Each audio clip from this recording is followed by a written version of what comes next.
என்று சொன்னால், நீங்கள் வாழ்க்கையை ஒட்டிய ஒரு யதார்த்தமான ஒரு நிலைமையில வாழக்கூடியவர்கள், அன்பர்கள் அதை எப்படி பயிற்சி செய்து கவலையை ஒழித்து வெற்றிக்கொள்ள வேண்டும் என்பதை பற்றிய ஒரு மன உணர்ச்சியை நீங்கள் ஆழ்ந்து சிந்தித்து பயிற்சி செய்து தெளிவு பெறுவதற்கான ஒரு பயிற்சி முறையை இதுவரை யாரும் செய்ததில்லை, வேதாத்திரிய இலக்கியத்தை தவிர. சரி, இப்போ நம்ம மீண்டும் கவலை ஒழித்தல் இதை பற்றிய சிந்தனையில் ஆழ்ந்திருக்கிறோம். இப்போ இதுகாரும் நாம் கண்டவற்றுள் கவலை என்றால் என்ன? இது ஒரு மயக்க நிலை, ஜீவகாந்த வறட்சியை ஏற்படுத்தும்.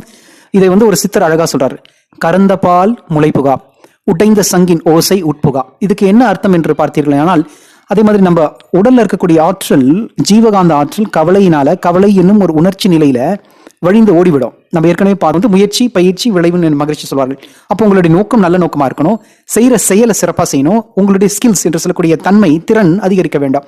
அப்ப இதுல குறைபாடுகள் இருந்தால்தான் செயலுக்கும் விளைவுக்கும் வித்தியாசம் வரும். அதாவது இருப்புக்கும் தேவைக்கும் இருப்புக்கும் ஒரு வித்தியாசம் இருக்கு. இப்போ உங்களுக்கு எதுவுமே சும்மா கிடைப்பதில்லை. நீங்கள் அதற்கான முயற்சி திட்டங்களை வழிவகுத்துக் கொள்ள வேண்டும்.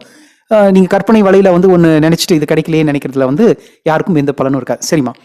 இப்போ இன்று நம்ம மறுபடியும் கவலையை ஒழிப்பதற்கான ஒரு நிதர்சனமான ஒரு வழிமுறைகளை மகரிஷிய வேதாத்திரிய இலக்கியத்துல என்ன கொடுத்திருக்கிறார் என்பதை பற்றி பார்ப்போம். உங்களுடைய வாழ்க்கை அனுபவத்தில நீங்க எப்படி கவலை ஒழித்தல நடைமுறைப்படுத்தி அதை வெற்றி கொண்டீர்கள் என்பதை பற்றிய ஒரு நடைமுறை பயிற்சி திட்டத்தை நமது மாணவர்களுக்கும் நேயர்களுக்கும் நீங்கள் சொல்லுமாறு கேட்டுக்கொள்கிறோம்.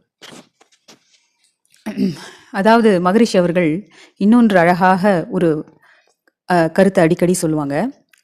இயற்கையில எந்த விதமான ஒரு குறையுமே இல்லைன்னு சொல்லுவாங்க மகரிஷி அவர்கள். எப்படின்னு பார்த்தீங்கன்னா, ஒரு உயிர் தோன்றுவது, அதாவது இயற்கை எல்லாருக்குமே எல்லாமே கொடுத்துருக்குது. நம்மளுடைய குறை அறிவின் காரணமாக தான் நம்ம அதாவது கவலைகளை உருவாக்கி கொள்கிறோம்னு சொல்றாங்க. அதாவது இயற்கையுடைய சிறப்பு என்னன்னு இப்போ பார்க்கலாம்.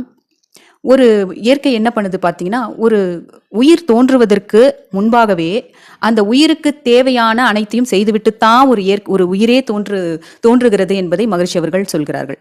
அது எப்படின்னு பார்த்தீங்கன்னா, உதாரணமாக இப்போ ஒரு குழந்தை பிறக்குதுன்னு வைத்துக்கொள்ளுங்கள். அந்த குழந்தை பிறக்கிறதுக்கு முன்னாடி ஒரு தாயினோட உடலில் மாற்றங்கள், அதாவது பால் சுரக்கக்கூடிய அந்த மாற்றங்களை உருவெடுக்க ரொம்ப ஆச்சரியமா இருக்கு இல்லைங்களா? குழந்தை பிறக்க உடனே இது நாமளா செய்கிறோம்.